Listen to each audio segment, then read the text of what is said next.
আমরা এখন হোটেল মিয়ামির সামনে রয়েছি। আসলে আপনাদেরকে একটা জিনিস দেখাবো, পাখি। অনেকে জানে যে বাংলাদেশে পাখি দেখা যায় না, আমরা অনেক জানি, কিন্তু এখানে আমরা দেখতে পাইলাম লক্ষ আমার মনে হাজার হাজার লক্ষ লক্ষ পাখি হবে। এই যে দেখেন পাখিগুলো চতুর্দিক দিয়ে আসা, এবং তাদের নিরাপদ স্থান মনে করে তারা আসতেছে।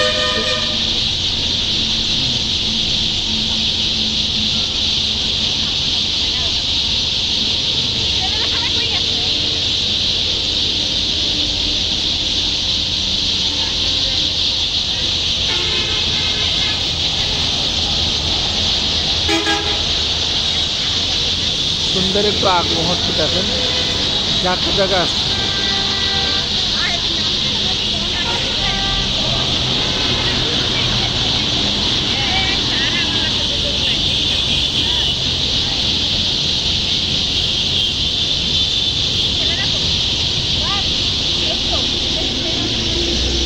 তাই নয়, এখানে আরো ছোট দুটা গাছ, এগুলো তো পুরা